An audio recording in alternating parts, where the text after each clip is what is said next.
Yan ang matagalang gusto o nais ni Iblis. Long plan ay sa impyerno rin ang bagsak. Importante sa impyerno. Pero itong madalian naman ay marami.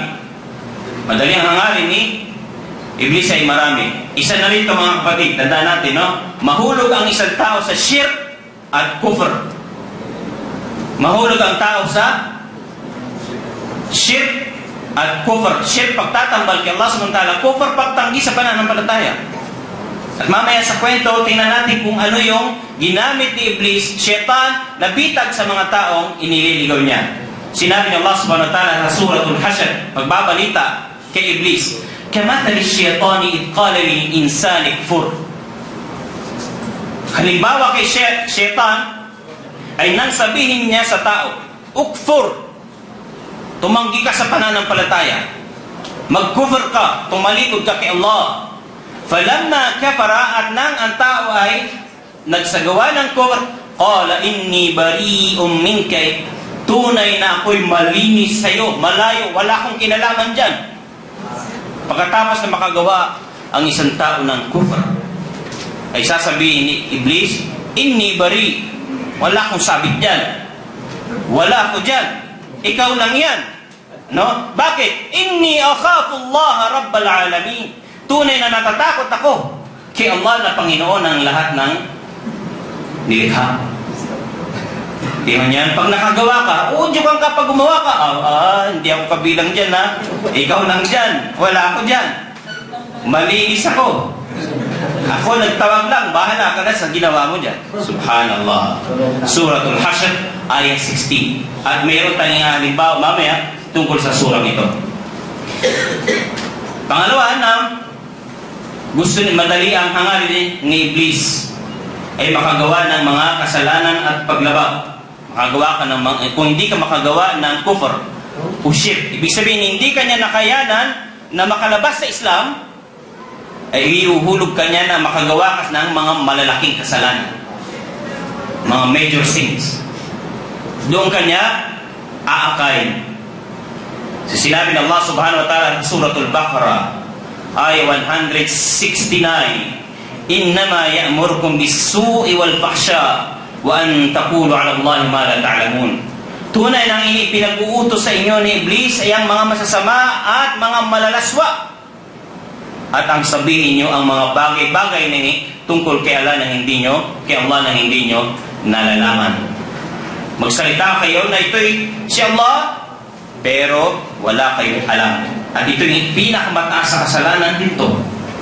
Pinakamataas sa kasalanan ng magsalita ka tungkol kay Allah nang wala kang alam. Na mahulog sa bid'ah.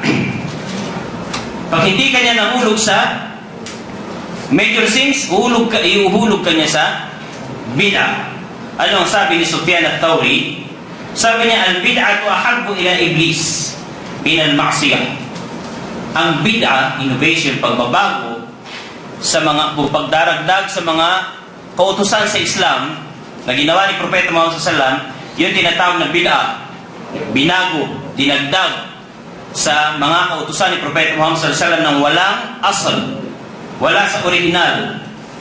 Ang bid'ah ito ay mas gusto ni Iblis kaysa sa maksiyah.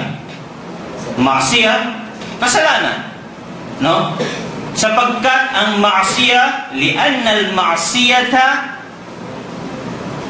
yutabu minha. Sapagkat ang maksiyah, ang tao, pag gumawa ng kasalanan, nangalun niya, minom ng alak, guilty siya. At alam niya na ito ay kasalanan.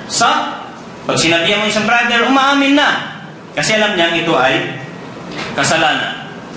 Pero ang bid'ah, dahil kayo ay mga inshallah mangaral sa Islam, ay ito ang mahirap dahil kapag ang isang tao ay nahulog sa bid'ah, ang akala niya sumasamba siya kay Allah subhanahu wa ta'ala. Paano mo pagbabalikin ng loob ang isang tao sumasamba? Kaya napakahirap na pangaralan ang isang taong gumagawa ng bid'ah kaysa gumagawa ng maksiyah. Dahil ang gumagawa ng bid'ah ay ang akala niya dito'y tunay na tamang sunnah, tamang pamamaraan. Yung pala ay bid'ah. Eh anong bid'ah? Kullu bid'atin dalala wa kullu dalalatin finnar. La ilaha illallah. Ang lahat ng bid'ah ay tinatawag na pagkaligaw, at ang lahat ng pagkaligaw ay patungong impyerno. Yan ang bid'ah. So ang problema, yung mga taong gumagawa ng bid'ah, na karamihan sa mga Muslim ngayon, balsang mga Muslim, ay makikita mo ang bid'ah.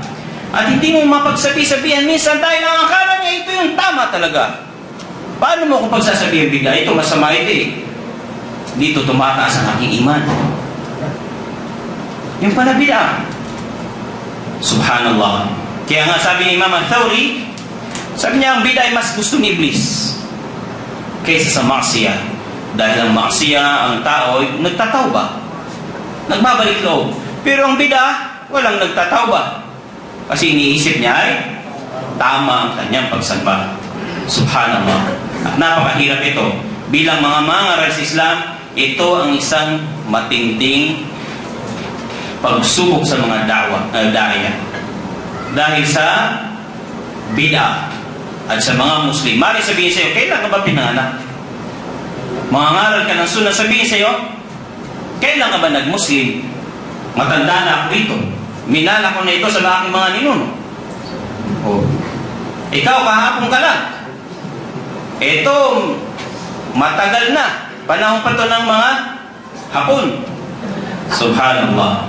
Sa Suratul A'raf, ayah 16 hanggang 17, ay sinabi nito ni Allah subhanahu wa ta'ala na kung saan kapag si Iblis ay hindi niya napigilan ang mga kabutihan, sisirain niya ito. Sisirain niya. Hindi kanya napigilan gumawa ng kabutihan, sisirain niya yung tulad nung nasa surat binasa natin kanina, sa Surat Al-A'raf 16 hanggang 17, sinisira niya ang ibadah ng tao para hindi maging mapasalamatan kay Allah subhanahu wa ta'ala. Sisirain ang ibadah kapag ang isang tao ay hindi napigilan ni Iblis na gumawa ng pagsamba at natuloy ay sa oras na yon habang ginagawa niya ang ibadah ay sinisiraan din ni Iblis upang walang matanggap na gantimpala. Hindi kanya napigilan pumunta sa seminar na ito. Dahil natuloy ka pa rin, matigas talaga ang ulo mo, Iblis. At napunta ka dyan, mag-ingat pa rin dahil hindi huminto si Iblis. Hindi siya hinto. Pipilitin niyang sirain yung pagpunta mo rito. Para ano? Kahit napunta ka dyan, wala ka namang gantimpala. Subhanallah. So sisiraan niya ni Iblis. Ito ilan sa mga pakana, insyaAllah ta'ala, at mga pamamaraan, at mga pintuan ni Iblis, pagkagalit. Sinabi ni Propeta Muhammad sallallahu alaihi wasallam, sa pagkagalit, ang galit ay mula kay Shaitan. Isang lalaki pumunta kay Propeta Muhammad sallallahu alaihi wasallam, nagpapayo, sabi niya, la taghdab, huwag kang magalit. At kapag tayo talagang na high blood na, ang utos sa atin, mag-change na ang position, location, magwudu. Hindi mo pa kaya magwudu, maligo ka na.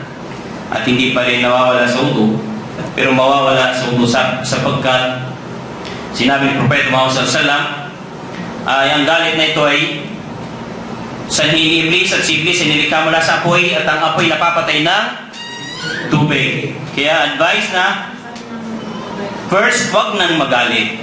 At kung sakali nagalit, magwudu.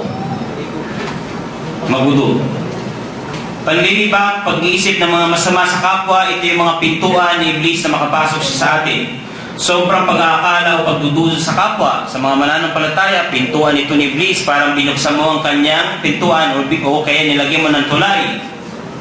Pagandahin ng mali. Yung mali, ginawin yung maganda. Tulad ng sinasabi niya kay Adam, hinikayat, sumusumpa pa siya kay Allah na sinagsasabi siya ng katotohanan. Hinikayat niya na subuko, gawin mo na yung ipinagbawal sa'yo dahil yan ay mayroong nakatagong lihim dyan. na ang reason kung bakit hindi ka pinapalapit sa kahoy na yan ay mananatili ka sa paraiso. Tingnan mo yun? Pinapaganda niyang mali. Tulad ng bida, pinapaganda niya sa iyo. At hanggang sa maramdaman mo, ito talagang iman. Yung pala yun ang bida.